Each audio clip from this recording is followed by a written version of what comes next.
Saludos usuarias y usuarios de su programa Escuela de Cuadros. El día de hoy estaremos desarrollando el debate, pues la discusión, el abordaje de un texto proclamado por el camarada Fidel Castro Ruz en 1962.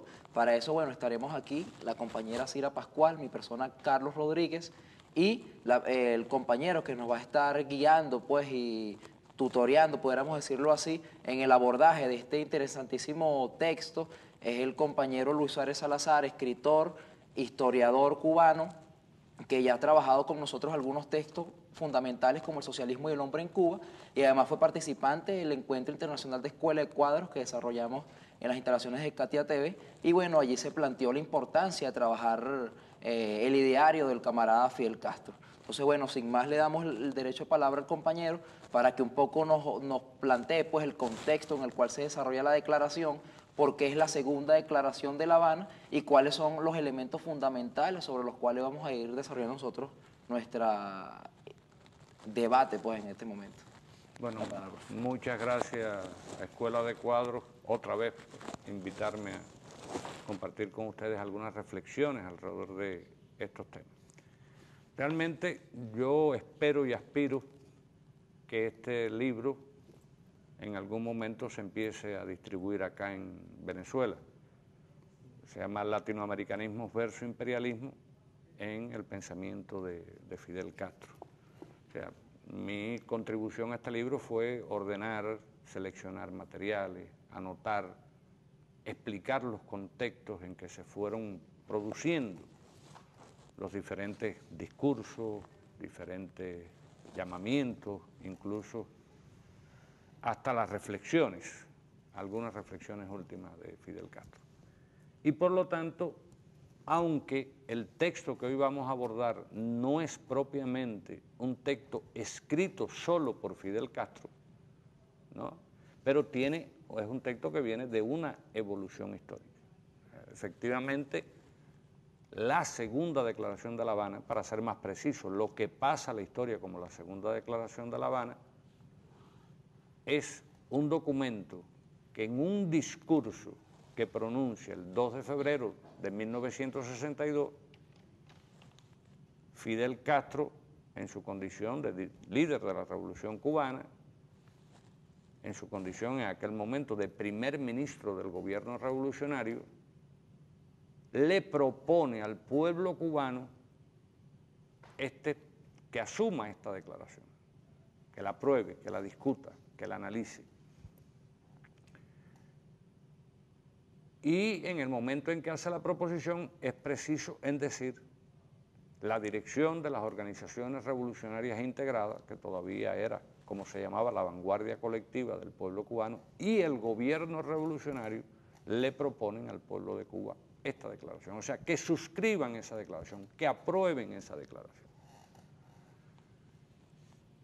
En lo que en aquel momento se llamaba la Asamblea General Nacional del Pueblo de Cuba. O sea, ese era el nombre que se le daba a ese tipo de concentración que fue además multitudinaria. En esa concentración se calcula que participaron más de 2 millones de personas en la Plaza de la Revolución José Martí, que estaba desbordada, para que el pueblo someter a consideración esta declaración.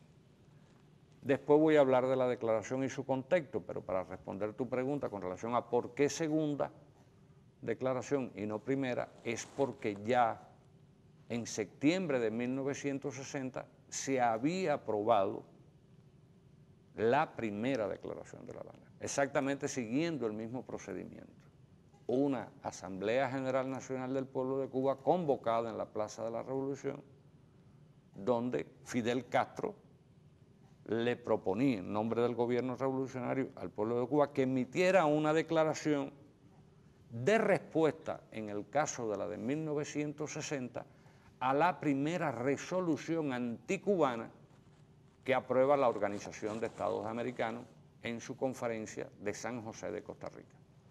O sea, la llamada reunión de consulta de ministros de Relaciones Exteriores de la Organización de Estados Americanos, en el caso de 1960, aprueba una declaración condenando lo que ellos llamaban la injerencia de la Unión Soviética, de China, en los asuntos internos del hemisferio occidental. Es una declaración de tono muy vinculado a ese aliento de la doctrina Monroe, pero en esa ocasión la Organización de Estados Americanos no había una correlación de fuerzas que le permitiera a los Estados Unidos, como era su intención,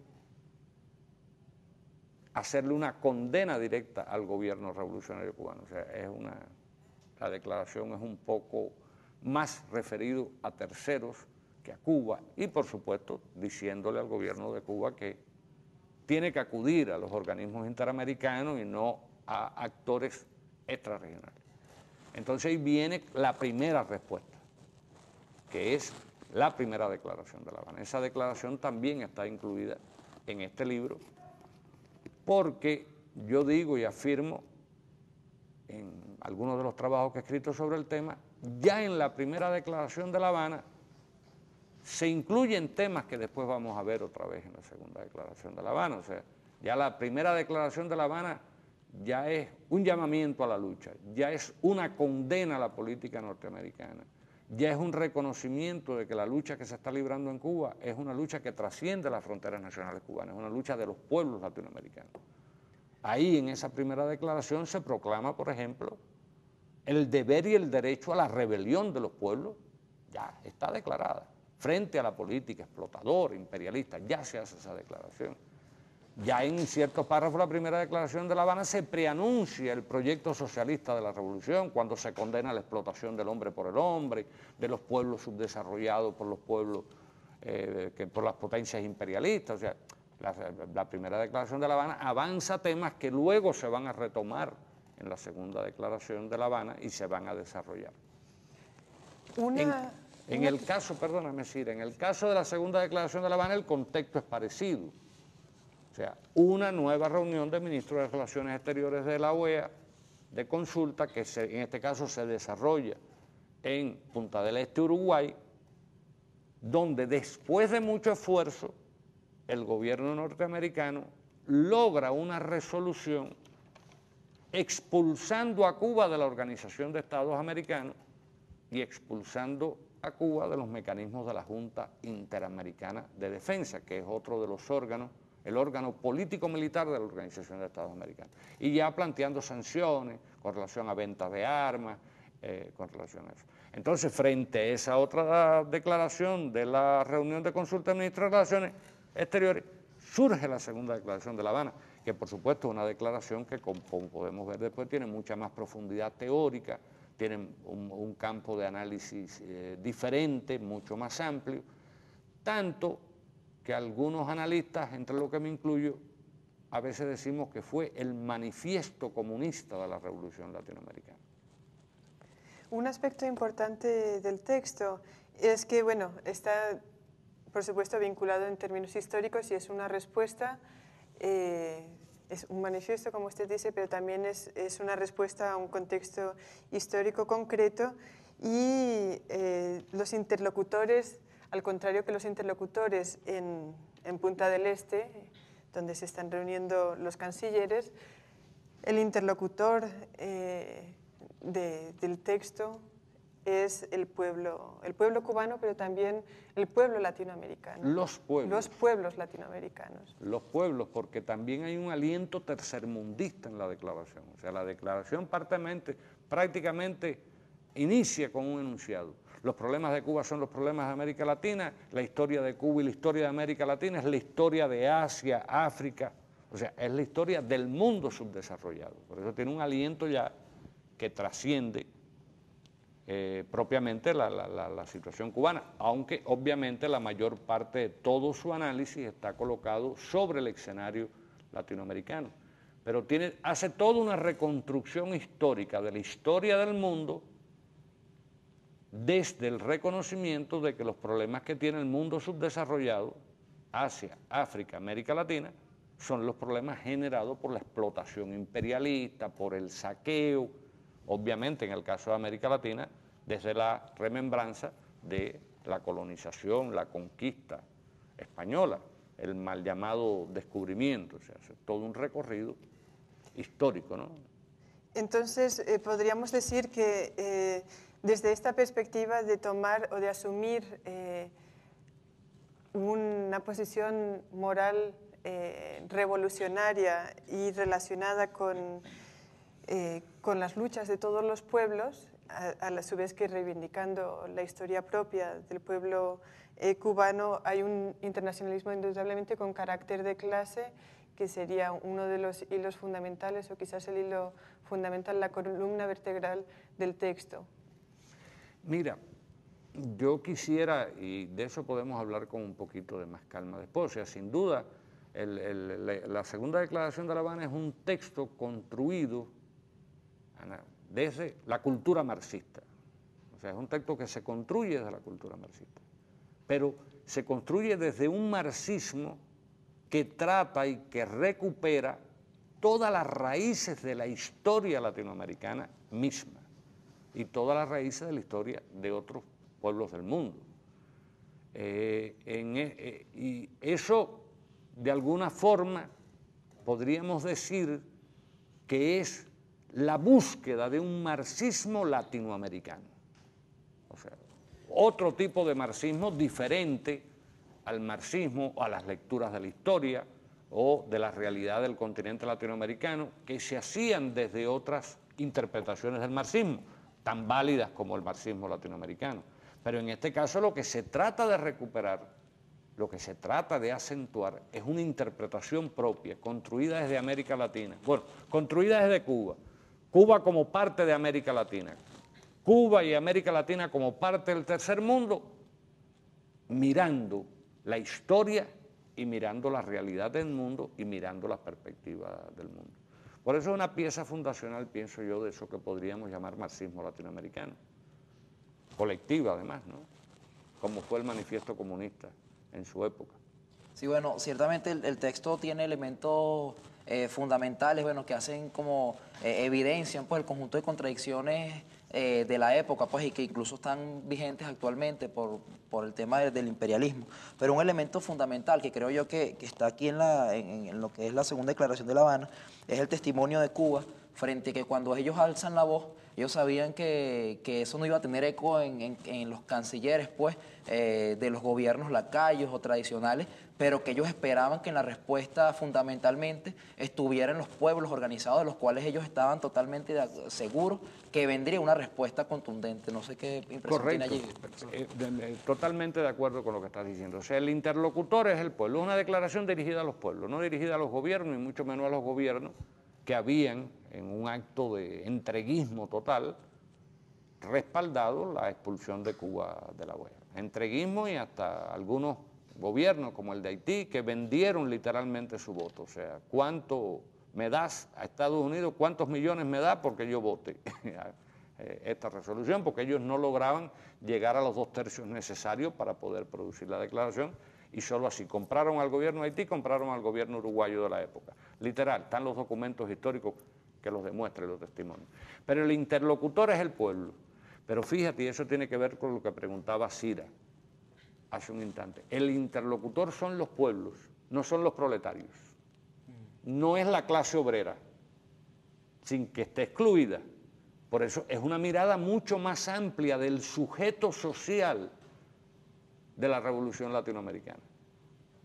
Porque si tú ves, si lo lees con calma, vas a ver, se ve la referencia a los campesinos, a la importancia de los campesinos, la referencia a los pueblos originarios, la referencia a los negros excluidos, discriminados, ¿no? Y ya en su parte convocatoria van a aparecer incluso convocados a esa lucha sectores de la clase media, sectores de la burguesía, sectores de la iglesia, de los militares nacionalistas. O sea, en la convocatoria es una convocatoria lo que pudiéramos llamar un frente antiimperialista muy amplio, que sin desconocer el papel de la clase obrera, los trabajadores, los proletarios, en la visión que surge de la Declaración de La Habana, que era de alguna forma también la propia experiencia de lucha de la Revolución Cubana, es que el frente tenía que ser mucho más grande que simplemente la llamada Alianza Obrero-Campesina, que estaba codificada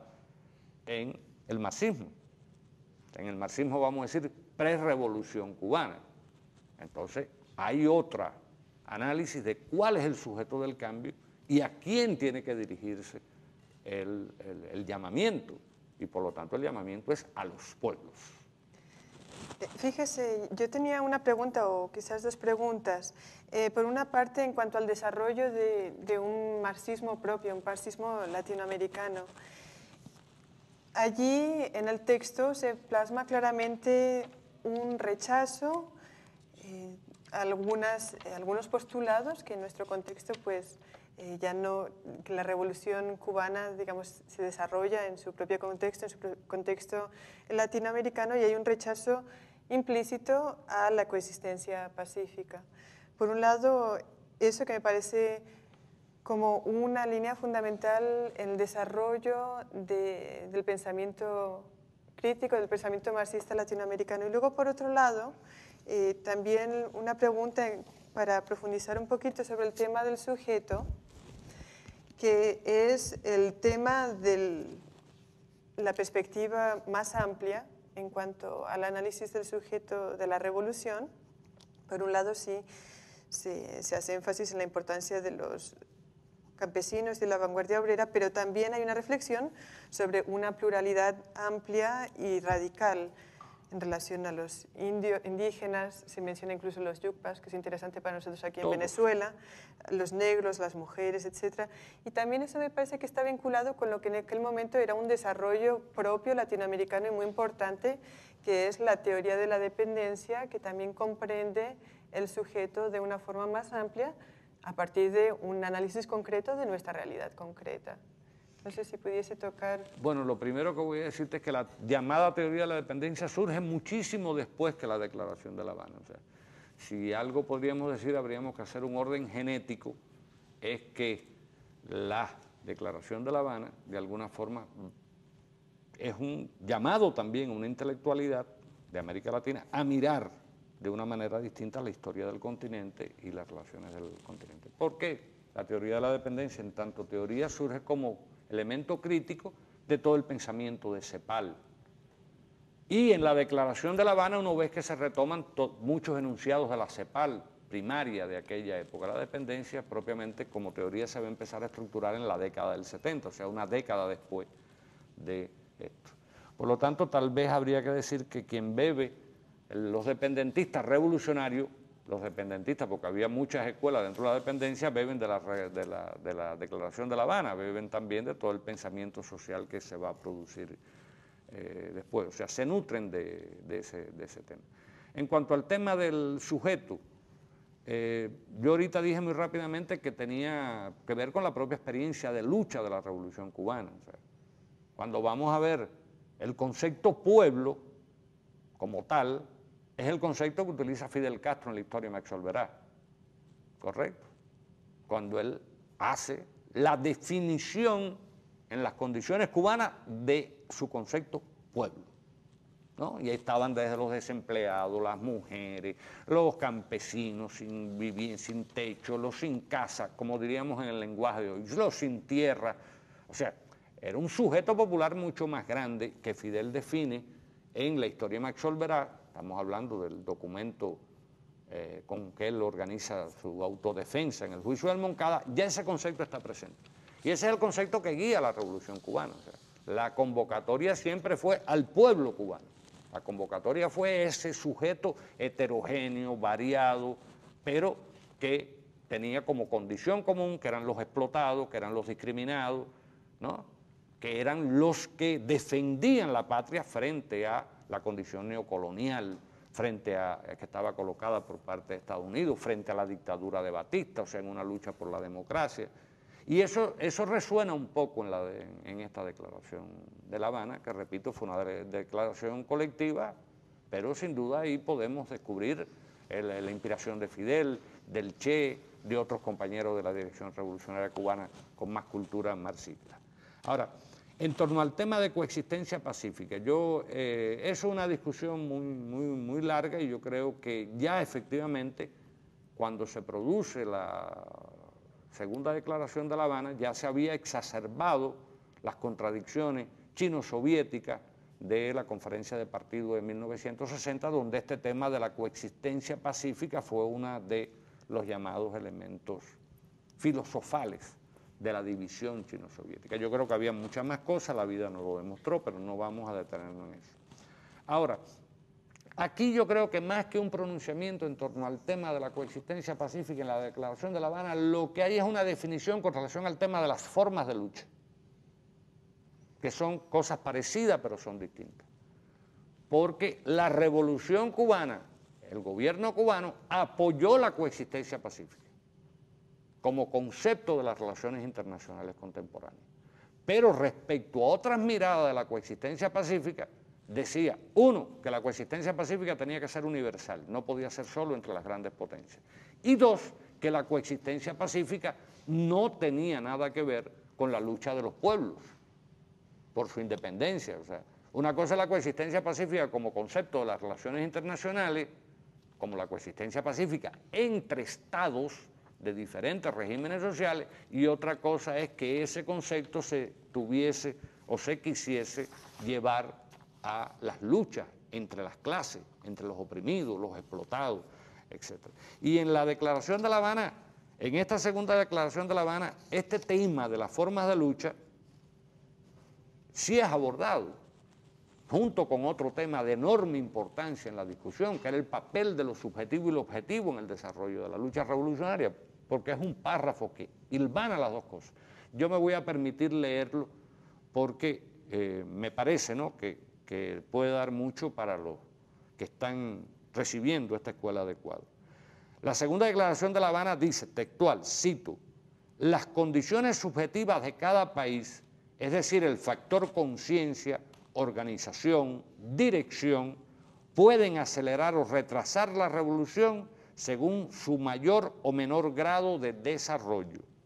Pero tarde o temprano, en cada época histórica, cuando las condiciones objetivas maduran, la conciencia se adquiere, la organización se logra, la dirección surge y la revolución se produce. O sea, pero dándole ahí un elemento al factor subjetivo. Yo creo que eso es uno de los grandes aportes de eso que podemos llamar el marxismo cubano o el marxismo revolucionario latinoamericano. Que a diferencia del marxismo que venía en otras lecturas, que era muy estructuralista, muy objetivista, muy economicista, todo dependía de la base y la superestructura se le atribuye una especie de reflejo, de papel pasivo. Aquí no, viene este enunciado. E inmediatamente sigue la Declaración de La Habana, vuelvo a citarla, que esta lucha tenga lugar por cauces pacíficos o nazca al mundo después de un parto doloroso, no depende de la voluntad de los revolucionarios, depende de las fuerzas reaccionarias de la vieja sociedad que se resisten a dejar nacer la sociedad nueva que es engendrada por las contradicciones que se llevan en el seno de la vieja sociedad. O sea, aquí la discusión del problema de las formas de lucha, que también era toda una discusión de la época, lucha legal, lucha armada, lucha desarmada, qué papel jugaba la lucha electoral, la lucha guerrillera, el campo, la ciudad, cuál era el escenario de esa lucha, también los sujetos, todo eso era un complejo que se discutía. Las discusiones sobre la táctica y la estrategia en el momento, la Declaración de La Habana hace un pronunciamiento con relación al tema, que es que al final, la historia se ha encargado de demostrarlo, las formas de lucha no la eligen los revolucionarios, la forma de lucha la elige el enemigo. Un enemigo brutal no puede esperar respuestas que no sean la violencia revolucionaria frente a la violencia contrarrevolucionaria. Y lo que sí la Declaración de La Habana sí defiende es el derecho al empleo de la violencia revolucionaria contra la violencia contrarrevolucionaria en aquellos países y circunstancias donde, como dice la propia declaración, se hayan cerrado otros caminos. No es que la declaración tampoco bote por la borda la idea de que no hay, que solo era la lucha armada, sino en aquellas condiciones en que los caminos estén cerrados. Pero eso yo me gustaría diferenciarlo de la discusión en torno al tema de coexistencia pacífica, porque es una discusión más para las relaciones internacionales e interestatales que para un llamamiento a los pueblos, que lo que se le está convocando es a la lucha, ¿correcto? Está bien.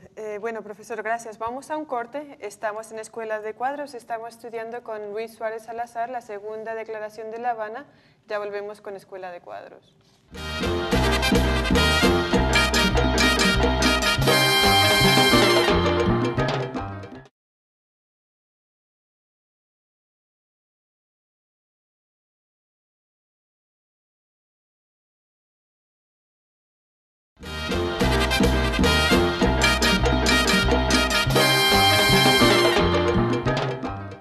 Estamos de vuelta con su programa Escuela de Cuadros, abordando la segunda declaración de La Habana, proclamada por el compañero Fidel Castro.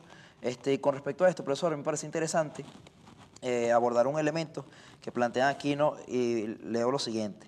El imperialismo, utilizando sus grandes monopolios cinematográficos, sus agencias de cables, libros, periódicos reaccionarios, siempre ha sembrado pues el divisionismo y la separación, e incluso dentro de las masas que pudiéramos decir un poco mareadas con todo este tema de la ideología burguesa, y que ciertamente allí está el deber de los revolucionarios, uno de los elementos fundamentales y de los planteamientos pues de la revolución cubana es el emplear todas las formas de lucha posibles, pues, y una de esas formas de lucha que plantea es el tema de la batalla de las ideas. Me gustaría un poco que abordara eso, partiendo de esa lucha en el campo ideológico y bueno, a ver cuál es su percepción con respecto a eso.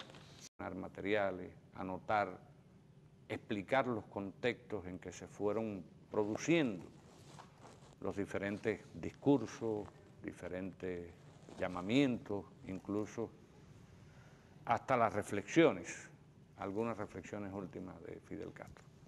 Y por lo tanto, aunque el texto que hoy vamos a abordar no es propiamente un texto escrito solo por Fidel Castro, ¿no? Pero es un texto que viene de una evolución histórica. Efectivamente, la segunda declaración de La Habana, para ser más preciso, lo que pasa a la historia como la segunda declaración de La Habana, es un documento que en un discurso que pronuncia el 2 de febrero de 1962,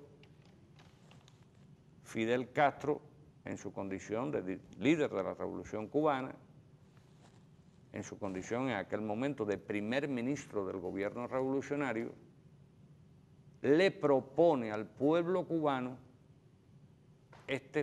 que asuma esta declaración, que la apruebe, que la discuta, que la analice.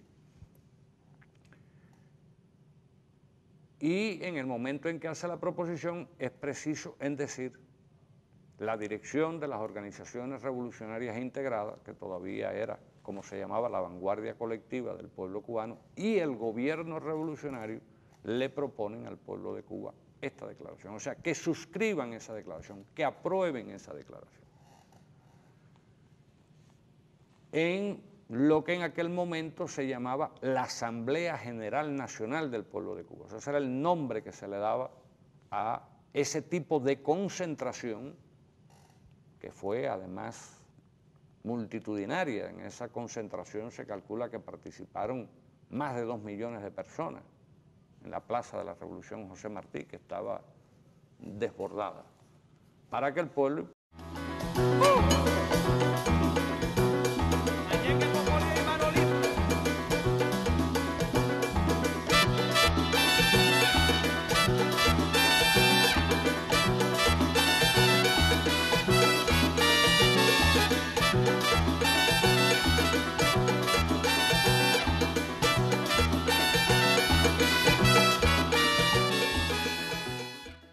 Saludos usuarias y usuarios de su programa Escuela de Cuadros. El día de hoy estaremos desarrollando el debate, pues la discusión, el abordaje de un texto proclamado por el camarada Fidel Castro Ruz en 1962.